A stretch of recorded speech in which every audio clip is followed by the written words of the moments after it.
नमस्कार, वाळवण recipe series पाहत आहोत. यामध्येच आज आपण बनवणार आहोत तळल्यानंतर दुप्पट तिप्पट फुलणारे पांढरे शुभ्र ज्वारीचे पापड. पापड बनवताना कुठेही तेलाचा वापर केलेला नाही, त्यामुळे पापड वर्षभरासाठी आरामशीर टिकले जातात. अर्थातच पापड तळण्यासाठी तेल लागणार आहे. पापड बनवल्यानंतर चिरू नये किंवा उलू नये यासाठी व्हिडिओमध्ये खास टिप सांगितलेली आहे. वेळ न वाया घालवता व्हिडिओला सुरुवात करूया. आज ही ज्वारीचे पापड आपण पारंपरिक पद्धतीने बनवणार आहोत 1 किलोच्या प्रमाणामध्ये. त्यासाठी याईत मी 1 किलो इतकी सोलापुरी ज्वारी घेतलेली आहे. कुठल्याही प्रकारची ज्वारी तुम्ही हे पापड बनवण्यासाठी वापरू शकता. घेतलेली 1 किलो ज्वारी आपल्याला एका पातेल्यामध्ये काढून घ्यायची आहे. ही ज्वारी स्वच्छ नीट करून घ्यायची आहे. यामध्ये काही खडा किंवा कचरा वगैरे असेल ते आपल्याला व्यवस्थित अशी नीट करून घ्यायची आहे. ज्वारी स्वच्छ नीट करून झाल्यानंतर आपल्याला यामध्ये जास्तीचं पाणी घालायचं आहे आणि ही ज्वारी आपल्याला हलक्या हाताने 1 ते 2 पाण्याने स्वच्छ धुवून घ्यायची आहे. ज्वारी स्वच्छ पाण्याने धुवून घेतली तर यामधला धूळ कचरा आहे तो निघून जातो आणि आपले पापड आहेत ते अगदी पांढरे शुभ्र होण्यासाठी मदत होते.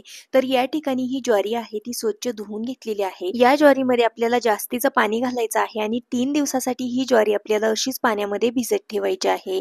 ज्वारी 3 दिवस पाण्यामध्ये भिजत असताना दररोज या ज्वारीमधलं पाणी आहे ते आपल्याला चेंज करायचं आहे, बदलायचं आहे. पहिलं पाणी काढायचं आहे आणि दुसरं फ्रेश पाणी घालत असं करत आपल्याला 3 दिवसासाठी ही ज्वारी पाण्यामध्ये भिजवून घ्यायची आहे. ही ज्वारी मी गुरुवारी पाण्यामध्ये भिजत घातलेली होती. गुरुवार ते शुक्रवार, शुक्रवार ते शनिवार आणि शनिवार ते रविवार. आता रविवारी ही ज्वारी तुम्ही बघू शकता अगदी छान अशी भिजलेली आहे. या ज्वारीवरती थोडासा फेस आलेला आहे, म्हणजेच आपली ज्वारी छान भिजलेली आहे. आता यामधलं आपल्याला पाणी बाजूला काढायचं आहे आणि एकदा फ्रेश पाणी घालून हाताने हलक्या हाताने आपल्याला चोळून ही ज्वारी पुन्हा एकदा स्वच्छ धुवून घ्यायची आहे. तर अशा पद्धतीने 3 दिवस ही ज्वारी पाण्यामध्ये भिजवल्यामुळे ती छान अशी आंबली जाते. या ज्वारीला अगदी छान असा आंबटपणा येतो. त्यामुळे आपले पापड आहेत ते खाण्यासाठी खमंग लागतात. म्हणजेच आपण पारंपरिक पद्धतीने हे पापड बनवत आहोत. तर ज्वारी पुन्हा स्वच्छ पाण्याने धुवून घेतली. आता ही ज्वारी आपल्याला एका चाळणीवरती नितळण्यासाठी काढून घ्यायची आहे. अशी ही ज्वारी चाळणीवरती काढली तर यामधलं पाणी आहे ते पूर्णपणे नितळलं जातं. थोड्या वेळासाठी ही ज्वारी चाळणीवरतीच ठेवायची आहे, जेणेकरून यामधलं पाणी पूर्णपणे नितळून जाईल. ज्वारीमधलं पाणी नितळलेलं आहे. आता ही ज्वारी आपल्याला एखाद्या सुती कापडावरती पसरून घ्यायची आहे. लक्षात ठेवा ही ज्वारी आपल्याला घरामध्ये सुकवून घ्यायची आहे. जर का ही ज्वारी आपण उन्हामध्ये वाळवली तर आपले पापड लाल होऊ शकतात. त्यामुळे घरामध्येच फॅनच्या हवेला सुती कापडावरती अगदी 1 ते 2 तासासाठीच आपल्याला ही ज्वारी सुकवून घ्यायची आहे. 2 तास झालेले आहेत. ही ज्वारी आहे ती घरामध्येच फॅनच्या हवेला सुकत होती. त्यानंतर तुम्ही बघू शकता ही ज्वारी आहे ती अशा प्रकारे सुकलेली आहे. अगदी हलकीशी ओलसर अशी ही ज्वारी आपल्याला सुकवून घ्यायची आहे. जास्तही कडक वाळवण्याची आवश्यकता नाही, थोडीशी ओलसर असायला हवी. अशा पद्धतीने ही ज्वारी आपल्याला सुकवून घ्यायची आहे. सुकवून घेतलेली ज्वारी आपल्याला थोडी थोडी करत एका मिक्सरच्या भांड्यामध्ये काढून घ्यायची आहे आणि मिक्सरला ही ज्वारी आहे ती अगदी बारीकसर अशी आपल्याला वाटून घ्यायची आहे. हे पहा या पद्धतीने बारीक करून घेतलेलं ज्वारीचं पीठ आहे ते आपल्याला एका सोजीच्या चाळणीने चाळून घ्यायचं आहे. या पिठामध्ये अजिबात कोंडा जाऊ द्यायचा नाही. जर का कोंडा गेला तर आपल्या भातोड्या आहेत त्या लालसर होऊ शकतात. त्यामुळे या ठिकाणी आपल्याला सोजीच्या चाळणीचाच वापर करायचा आहे आणि अशा पद्धतीने हे पीठ आहे ते आपल्याला चाळून घ्यायचं आहे. चाळणीमध्ये उरलेला कोंडा आहे तो तुम्ही पुन्हा एकदा मिक्सरला बारीक करून घेऊ शकता, कारण इथं जास्त प्रमाणात कोंडा उरलेला आहे. तो पुन्हा एकदा मिक्सरला फिरवला तर त्यामधून आणखीन पीठ निघतं. तर अशा पद्धतीने पुन्हा तो मिक्सरला फिरवला आणि पुन्हा आपल्याला चाळून घ्यायचा आहे. असं करत सर्व ज्वारी आहे ती मी बारीक करून घेतली आणि चाळून घेतलेली आहे. त्यानंतर इथं बघू शकता तुम्ही अशा प्रकारचं आपल्याला ज्वारीचं पीठ आहे ते मिळालेलं आहे. या पिठापासून आपण पापड बनवणार आहोत. त्यासाठी या इथं मी एक मोठं पातेलं घेतलेलं आहे. या पातेल्यामध्ये आपण सर्व बनवून घेतलेलं आणि चाळून घेतलेलं पीठ आहे ते काढून घ्यायचं आहे. त्यानंतर या पिठामध्ये आपल्याला जास्तीचं पाणी घालायचं आहे. जास्तीचं अंदाजेच पाणी घालायचं आहे आणि त्यानंतर हे पीठ या पाण्यामध्ये व्यवस्थित असं मिक्स करून घ्यायचं आहे. यामध्ये एकही गुठळी राहणार नाही अशा पद्धतीने हे पीठ आपल्याला यामध्ये छान असं ढवळून घ्यायचं आहे. या प्रोसेसला आमच्याकडे पीठ मोडणे असेही म्हटलं जातं. तर हे पीठ व्यवस्थित असं मोडल्यानंतर आपल्याला झाकण ठेवायचं आहे आणि रात्रभरासाठी हे पीठ असंच झाकून ठेवायचं आहे. तिसऱ्या दिवशी आपण ज्वारी पाण्यामधून काढून सुकवून त्याचं पीठ बनवलं आणि तिसऱ्या दिवशीच हे पीठ मोडून घेतलं आणि झाकण ठेवून हे पीठ आपण भिजत ठेवलेलं आहे. उरलेला कोंडा होता त्या कोंड्याच्या तुम्ही भातवड्या देखील बनवू शकता. आता भेटूया चौथ्या दिवशी. तर चौथ्या दिवशी तुम्ही इथं बघू शकता मोडून घेतलेलं जे पीठ होतं त्याच्यावरती अशा प्रकारे फेस आलेला आहे आणि जे पीठ असतं आपलं ते पीठ आहे ते आपलं तळाला बसलेलं असतं आणि जे उरलेलं पाणी असतं ते वरती आलेलं आहे. तर पिठावरती थोडासा जास्त फेस आलेला आहे तो मी एका पळीने बाजूला काढते आणि वरचं जे पाणी आहे ते देखील आपल्याला अलगद असं बाजूला काढून घ्यायचं आहे. मोडून घेतलेल्या पिठावरती थोडासा जास्तीचाच फेस होता तो पाण्याबरोबर निघत नव्हता त्यामुळे या इथं मी पळीने काढून घेतलेला आहे. आता उरलेलं वरचं पाणी आहे ते आपल्याला अलगद असं काढून घ्यायचं आहे. जो ज्वारीचा चीक किंवा ज्वारीचं आपण मोडून घेतलेलं पीठ आहे ते पातेल्याच्या तळाला बसलेलं आहे त्यामुळे वरचं पाणी आहे ते आपल्याला थोडंसं अलगद काढून घ्यायचं आहे.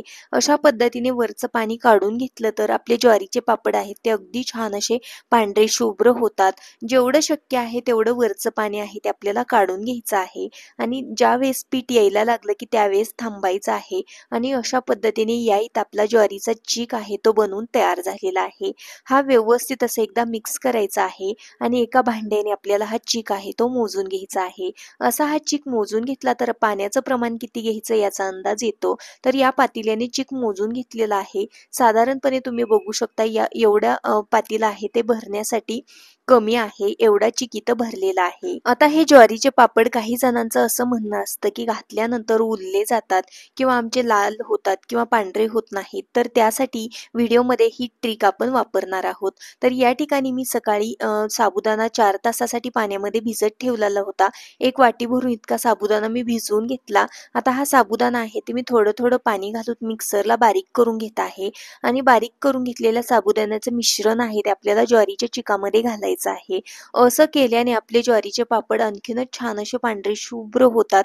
त्याचबरोबर पापड बनवल्यानंतर कुठेही चिरले जात नाहीत.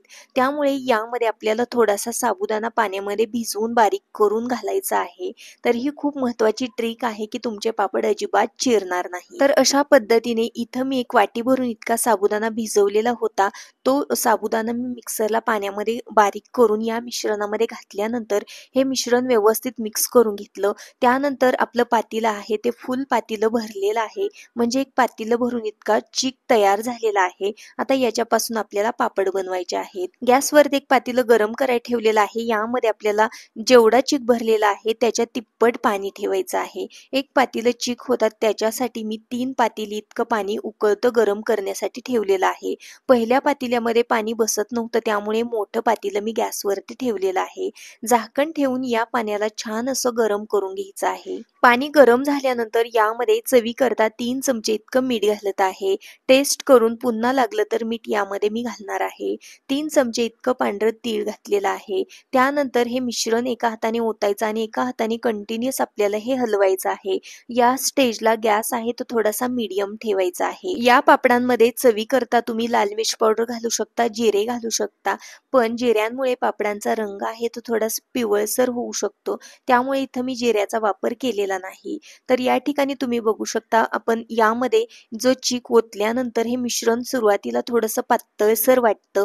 पण जसं हे मिश्रण शिजत येईल तसं ते व्यवस्थित असं परफेक्ट शिजलं जातं. परफेक्ट पापड घालण्यासाठी तयार होतं. हा चीक आपण पाण्यामध्ये घातल्यानंतर थोड्या वेळासाठी आपल्याला हे कंटिन्युअस अशा पद्धतीने एकसारखं हलवत राहायचं आहे. त्यामुळे यामध्ये अजिबात गुठळ्या तयार होत नाहीत. तळापासून आपल्याला हे मिश्रण अलगद असं अगदी छान असं हलवून घ्यायचं आहे. आता त्यानंतर इथं तुम्ही बघू शकता मिश्रण घट्टसर व्हायला लागलं आहे. या स्टेजला गॅस अगदी लो करायचा आणि झाकण ठेवून आपल्याला 10 मिनिटासाठी याला छान असं वाफवून घ्यायचं आहे. 10 मिनिटासाठी सुरुवातीला याला मी छान असं लो गॅसवरती झाकण ठेवून वाफवून घेतलेलं आहे. आता पुन्हा एकदा याच्यावरचं झाकण काढलेलं आहे आणि पुन्हा एकदा हे व्यवस्थित असं एकदा हलवून घ्यायचं आहे. असं हलवून घेतल्यामुळे हे सर्व पीठ आहे ते सर्व बाजूने व्यवस्थित असं शिजलं जातं, वाफवलं जातं. आता पुन्हा एकदा याच्यावरती झाकण ठेवायचं आहे आणि पुन्हा एकदा 10 मिनिटासाठी आपल्याला हे मिश्रण आहे ते शिजवून घ्यायचं आहे. 10 मिनिट झालेले आहे. त्याच्यावरचं झाकण काढलेलं आहे. त्यानंतर इथं बघू शकता या मिश्रणाचा रंग आहे तो थोडासा बदललेला आहे. अगदी ट्रान्सपरंट अशा प्रकारचं आपलं हे मिश्रण आहे ते दिसायला लागलेलं आहे. आणि थोड्या वेळासाठी हे मिश्रण असं सोडलं तर तुम्ही बघू शकता याच्यावरती साय जमा होत आहे आणि पळीने अशा पद्धतीने हे ओतलं तर तुम्ही बघू शकता खालच्या बाजूने याचा पापड तयार होत आहे. त्याचबरोबर पळीच्या मागच्या बाजूने देखील अशा प्रकारे बोटाने ओढलं तर अगदी छान अशी लेयर तयार होत आहे. अशा पद्धतीने समजायचं की आपलं या इथं पापड बनवण्यासाठी लागणारं हे मिश्रण शिजलेलं आहे. थोडंसं मिश्रण मी टेस्ट केलेलं आहे तर मीठ थोडंसं कमी वाटलं, त्यामुळे यामध्ये मीठ घातलेलं आहे. हे ज्वारीचे पापड बनवताना आपण कुठेही तेलाचा वापर केलेला नाही किंवा आपण पापड खार देखील वापरलेला नाही. तरी देखील आपले पापड आहेत ते अगदी दुप्पट तिप्पट छान पांढरे शुभ्र फुलले जातात. तर या ठिकाणी हे पापड घालण्यासाठी लागणारं आपलं मिश्रण आहे ते अगदी परफेक्ट असं शिजलेलं आहे. एवढं मिश्रण शिजण्यासाठी मला साधारणपणे 20 ते 25 मिनिटं लागलेली आहे. आता यामधलं थोडंसं मिश्रण मी पळीने एका पातेल्यामध्ये काढून घेते आणि उरलेलं आहे ते आपल्याला झाकून ठेवायचं आहे. काढून घेतलेल्या मिश्रणाचे आपण पापड बनवणार आहोत. त्यासाठी या इथे मी एक सुती कापड आहे ते अंथरून घेतलेलं आहे. त्याच्यावरती मी पापड घालत आहे. पॉलिथिन शीटचा वापर न करता हे पापड आपण सुती कापडावरती बनवत आहोत. तर अशा पद्धतीने पळीच्या साहाय्याने आपल्याला हे मिश्रण आहे ते या कापडावरती ओतायचं आहे आणि त्यानंतर अशा पद्धतीने आपल्याला हे अगदी छान असं पसरून घ्यायचं आहे. सर्व बाजूने आपल्याला हे मिश्रण एकसारखं पसरायचं आहे आणि हा पापड बनवत असताना जास्तही पातळ करायचा नाही, जास्तही जाड ठेवायचा नाही. अगदी मीडियम थिकनेसवरती हा पापड आपल्याला ठेवायचा आहे. असे मोठे मोठे पापड मी घालून घेते कारण हे पापड वाळल्यानंतर अगदी छोटे छोटे होतात त्यामुळे. एका छोट्याशा पातेल्यामध्ये मी थोडंसं मिश्रण काढून घेतलेलं होतं. त्याचे पापड मी घालत आहे आणि उरलेलं जे जास्तीचं मिश्रण आहे ते गॅसवरतीच आहे अजूनही आणि त्याच्यावरती झाकण ठेवलेलं आहे आणि माझा गॅस आहे तो अजूनही लोच आहे, म्हणजे गॅस अजूनही चालूच आहे. जोपर्यंत पापड बनवायचे होत नाहीत तोपर्यंत मी अगदी लो गॅसवरतीच हे मिश्रण शिजत ठेवणार आहे. जर का आपलं पापड घालण्याचं मिश्रण थंड झालं तर त्याचे पापड व्यवस्थित येत नाहीत. त्यामुळे आपल्याला ते अगदी लो गॅसवरती झाकण ठेवून मिश्रण ठेवून द्यायचं आहे. त्यामुळे शेवटपर्यंत याचे पापड आहेत ते अगदी छान असे घालता येतात. या ठिकाणी तुम्ही बघू शकता सर्व मिश्रणाचे पापड आहेत ते मी घालून घेतलेले आहेत. त्यानंतर इथं बघू शकता अगदी परफेक्ट असे पापड बनून तयार झालेले आहेत. हे पापड मी दुपारून बनवलेले आहेत. दुपारून माझ्याकडे ऊन नसतं त्यामुळे मी फॅनच्या हवेलाच हे पापड सुकवून घेणार आहे. तर रात्रभर मी हे फॅनच्या हवेला पापड सुकवून घेतलेले आहेत. त्यानंतर तुम्ही बघू शकता हे पापड आहेत ते पूर्णपणे वाळलेले आहेत आणि या कापडाला चिकटलेले आहेत. आता हे कापडाला चिकटलेले पापड आपल्याला कसे काढायचे ते पाहूयात. तर अशा पद्धतीने हे पापड आहेत ते आपल्याला अशा पद्धतीने पालते करायचे आहेत. म्हणजेच आपल्याला कापड आहे ते पलटून घ्यायचं आहे आणि मागच्या बाजूने अशा पद्धतीने आपल्याला पाण्याचा हबका द्यायचा आहे. असं केल्याने आपले पापड आहेत ते अगदी अलगद असे निघले जातात. आता पाण्याचा हबका देत असताना जास्तही पाणी घालायचं नाही. अशा पद्धतीने थोडं थोडं करत आपल्याला पाण्याचा हबका द्यायचा आहे आणि हे कापड ओलसर होईल इतकं आपल्याला हे भिजवून घ्यायचं आहे. तर इथं बघू शकता पाण्याचा हबका दिल्यानंतर थोड्या वेळासाठी थांबायचं आहे, अगदी 4 ते 5 मिनिटासाठी आणि त्यानंतर हे पापड अगदी छान भिजले जातात किंवा कापडापासून वेगळे होतात. मग त्यानंतर हे कापड आहे ते आपल्याला पलटून घ्यायचं आहे. या ठिकाणी हे पलटी केलेले पापड आपण सरळ केलेले आहेत. आता त्यानंतर आपण हे पापड कापडावरून वेगळे करूयात. तर बघू शकता तुम्ही हा पापड आहे ते अगदी अलगद असा कापडापासून वेगळा होत आहे. ही ट्रिक वापरून तुम्ही कापडावरचे पापड आहेत ते अगदी अलगद असे काढू शकता. ही प्रोसेस वापरली तर पापड कापडापासून अलगद निघले जातात. त्याचबरोबर पापड जास्तही ओले होत नाहीत. अगदी फॅनच्या हवेला देखील हे पापड पुन्हा एकदा छान सुकले जातात. पापड वाळल्यानंतर तुम्ही बघू शकता पापड अगदी सहज निघत आहे आणि या ठिकाणी तुम्ही बघू शकता पापडांना कुठेही चीर पडलेली नाही किंवा तडा गेलेला नाही. अगदी परफेक्ट असे पापड तयार झालेले आहे. सकाळून माझ्याकडे ऊन येतं तर उन्हामध्ये देखील हे पापड मी वाळवून घेतलेले आहेत. 1 किलो मध्ये तुम्ही बघू शकता खूप सारे पापड पापड बनवून तयार झालेले आहेत। 1 किलो ज्वारी आणि 1 वाटी साबुदाणा वापरून आपण एवढे पापड बनवलेले आहेत। हे पापड अगदी छान असे वाळलेले आहेत। यामधले काही पापड मी तुम्हाला तळून दाखवते। त्यासाठी कढईमध्ये मी तेल गरम करून घेतलेलं आहे। पापड तेलात घालता क्षणी तुम्ही बघू शकता अगदी दुप्पट तिप्पट अगदी छान असा पांढरा शुभ्र फुललेला आहे आणि अगदी छान असा हा पापड आहे तो खाण्यासाठी देखील चवीला लागतो। त्याचबरोबर अजिबात तेलकट होत नाही आणि विशेष म्हणजे हे पापड बनवताना आपण तेलाचा वापर केलेला नाही, त्यामुळे हे पापड अगदी वर्षभरासाठी आरामशीर टिकले जातात। आजचा व्हिडिओ तुम्हाला थोडा जरी आवडलेला असेल तर व्हिडिओला प्लीज एक लाईक नक्की करा। चॅनेलवरती नवीन असाल तर सबस्क्राईब करा। पुन्हा भेटूयात आपण अशाच एका नवीन छानशा वाळवण रेसिपी सोबत। तोपर्यंत बाय बाय।